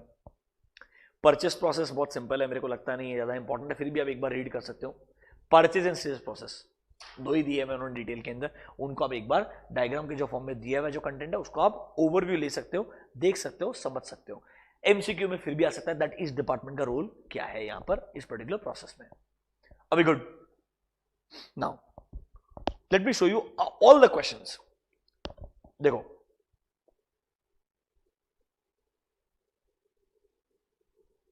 नवंबर 19 में एक क्वेश्चन आया जो आपके सिलेबस में अब नहीं है, I tell you what are the inherent risks involve in BPA. ये चीज ना नवंबर 19 तक थी, May 20 में आई टोल्ड यू तुम्हारे लिए जो रिस्क है वो उन्होंने चेंज कर दिया, अब उन्होंने टाइप्स ऑफ रिस्क डाल दिया है, बिजनेस रिस्क डाल दिया है, टेक्नोलॉजी रिस्क डाल दिया है। तो मुझे लगता है वहां पर क्वेश्चन आ सकता है, ये क्वेश्चन अब आपके सिलेबस में नहीं है। अगर आप आईसीआई मॉड्यूल ढूंढ भी लोगे, मॉड्यूल के अंदर भी इस चीज को उन्होंने निकाल दिया है, बट बेसिकली बीपीए में input risk, processing risk, output risk, basic से रिस्क डाले हैं कि जैसे आप ऑटोमेशन लेके आओगे तो आईटी के रिस्क जो आ जाएंगे वो सब आपके बीपीए के रिस्क बन जाएंगे। But don't worry, this question is not relevant from May 20 onwards. नवंबर 19 तक आपके मॉड्यूल में था, मेरे मॉड्यूल में भी था, May 20 ऑनवर्ड्स मैंने इसको निकाल दिया बिकॉज आईसीआई ने भी इसको मॉड्यूल से निकाल दिया है। अब आप टेक्नोलॉजी रिस्क पे ज्यादा फोकस कीजिएगा। नेक्स्ट क्वेश्चन देखो, business processes are documented and designed using flow charts to understand the process in a visualized form. Being a business advisor, क्या फ्लो चार्ट है, आप क्या एडवांटेजेस है फ्लो चार्ट के, कोई भी 4 या 5 आप लिख दोगे आपका काम हो जाएगा। ठीक है, देन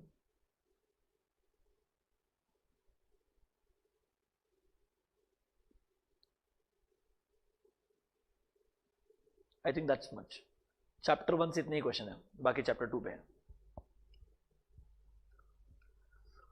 May 19 पहला क्वेश्चन आपको मैंने दिखाई दिया कॉर्पोरेट गवर्नेंस का। ऐसा ट्रिकी क्वेश्चन कभी कभी आ सकता है, ठीक है। उसके बाद में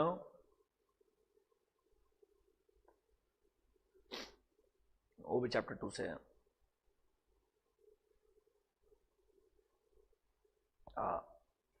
एडवांटेजेस ऑफ बीपीआर, मैंने आपको क्वेश्चन कल भी दिखाया था।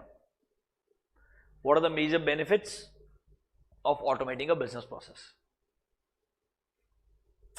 जो भी बेस्ट पॉसिबल एक बिजनेस के लिए बेनिफिट हो सकता है ना, कॉस्ट रिड्यूस हो जाएगा, टाइम बच जाएगा, आपका एफिशिएंसी इंप्रूव हो जाएगा, रेवेन्यू इनहेंस हो जाएगा, डाल सकते हो आप बिंदास।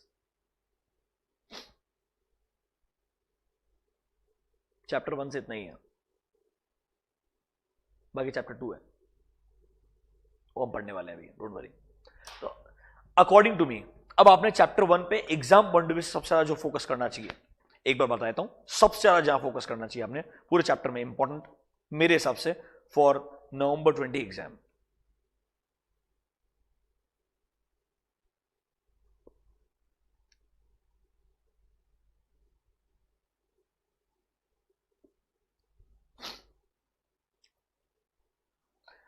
हाँ, operational process, supporting process, management process, difference पता होना चाहिए एमसीक्यू के लिए।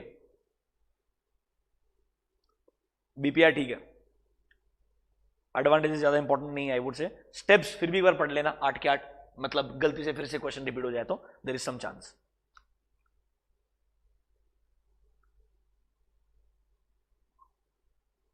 पार्ट बी में आ जाओ सीधा।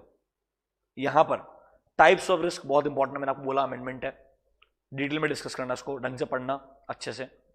रिस्क मैनेजमेंट स्ट्रेटजीज भी अच्छे से पढ़ना, आगे आएंगे। रिस्क मैनेजमेंट स्ट्रेटजीज बहुत इंपॉर्टेंट है मेरे हिसाब से, ये आपको पता होना चाहिए सब कुछ। Accept the risk, eliminate the risk, transfer the risk, share the risk, ठीक है। कंट्रोल में आईटी कंट्रोल आ चुका है एग्जाम में क्वेश्चन ऑलरेडी, मैं बताऊंगा चैप्टर 3 में, डोंट वरी अबाउट इट।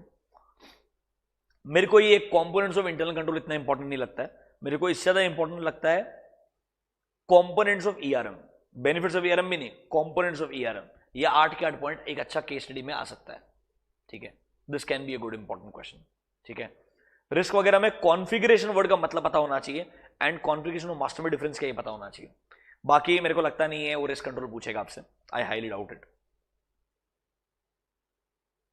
यहां पर guidance note on audit of IFC के हिसाब से what are the responsibilities of management and what are the responsibilities of auditor 134 subsection 5 and 143 subsection 3 clause number I, ये आना चाहिए, ज्यादा इंपॉर्टेंट है मेरे हिसाब से।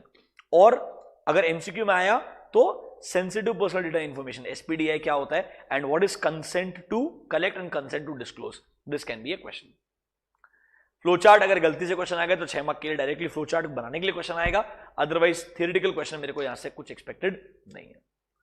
अभी good, this is detailed revision of chapter number 1। अब तुमको पूरा चैप्टर 1 में क्या पढ़ना है, क्या छोड़ना है, सब कुछ मालूम है आइडियली, छोड़ना कुछ नहीं चाहिए।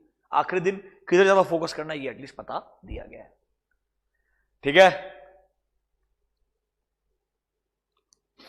Now will do one thing, will take a break of 1 hour, lunch break, ठीक है, 1 to 2, and around 2 o'clock we'll start with chapter number 2. Okay? ज्यादा खाना नहीं खाने का, लिमिट में खाना खाने का, ठीक है। 2 to 4 will start. Thank you.